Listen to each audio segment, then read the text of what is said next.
Gracias. Empezar esta intervención con un afectuoso saludo a los jueces del Supremo. Imagino que muchos ciudadanos y ciudadanas de su casa también estarán mandándoles afectuosos saludos.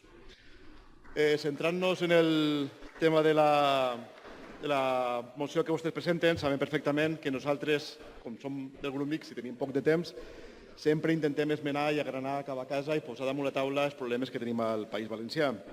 Aprofitem aquesta moció seva com haguem pogut aprofitar la que presenten després de les comarques de Girona, perquè tant Girona, Barcelona, Tarragona, Castelló, València o Alacant tenim un mal compartit i aquest mal se diu AP7. Una autopista que tant catalans com valencians o com inclús la gent de Múrcia hem pagat fins a la societat. I nosaltres estem molt escaldats del Partit Popular i del Partit Socialista, que sempre han acabat castigant els mateixos territoris. Des que estem en aquesta cambra hem insistit reiteradament en el tema de l'AP7, quan estava de ministre el senyor de la Serna i ara que està el ministre Ábalos.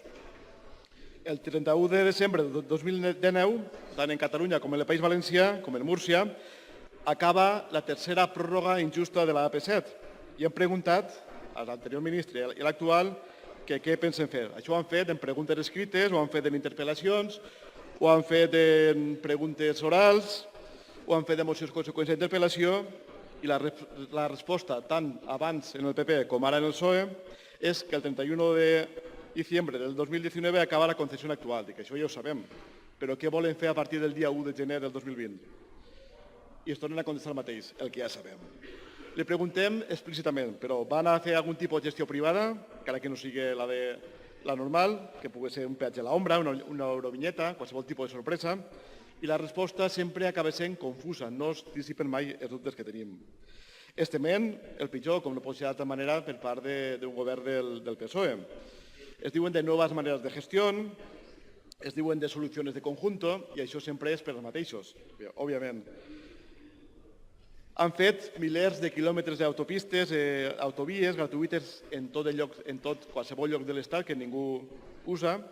Han rescatat en els diners de tots i totes autopistes radials que ningú gasta, i al País Valencià, i a Catalunya i a Múrcia, a pagar, a tornar a pagar i a tornar a pagar per una autopista que han pagat fins a la societat. Això per a nosaltres és un atracament continu. Això ha comportat fer malbé el territori i malgastar diners en variants, en desdoblaments, en noves carreteres que no farien falta si l'AP7, quan va acabar la primera concessió, fora ja gratuïta. Tampoc no han invertit en transport públic, i, per tant, l'AP7 continua sent una obligació en molts casos. I així, i al Congrés, s'han aprovat una moció conseqüència d'interpel·lació i una PNL al Congrés, on, curiosament, el Partit Socialista ha sigut l'únic que s'ha abstès. L'únic. Curiós, no? Curiós. Això fa molt mal olor.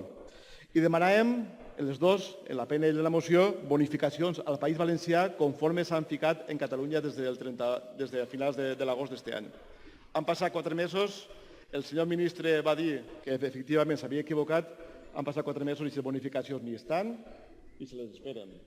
Per tant, després de marejar reiteradament que sí, que no saben què volen fer, el ministre diu que la AP7 serà gratuïta per als vecinos. Esperem que també per a les vecines. Però no explica per a aquest tipus de veïns. Per als pobles per als quals passa l'AP7, per als pobles veïns, per a totes les comarques. Serà gratuïta per als usuaris, però de gestió privada, o sigui, l'acabarem pagant al Florentino de sempre. Serà un negoci encobert per als de sempre. Es pareix un poc estrany aquests moviments de fusió d'empreses de les concessions, ara quan justament acaben la majoria de concessions. El ministre Ábalos es dia que nada és gratis. Òbviament, no és gratis. L'hem pagat fins 4 vegades. Esta i les radials que ningú usa. No és gratis rescatar radials, tampoc. I tampoc serà gratis que es traicionen el govern socialista als valencians. No serà gratis. Si al senyor ministre el càrrec li ve alt, que dimitisca. Si no sap dir no als interessos de les constructores de sempre, que dimitisca. Per tant, nosaltres diem ara el que diem fa uns pocs mesos quan governava el PP. AP7 gratuïta ja, gratuïta i cap tipus de sorpresa. No volem cap gestió privada, no volem cap nou engany, no volem cap nova tradició. Recordem, senyor Ábalos, res és gratis i tampoc ens serà gratis traicionar els valencians. Per tant, exigim l'AP7 gratuïta i cap tipus de nova estafa. Gràcies.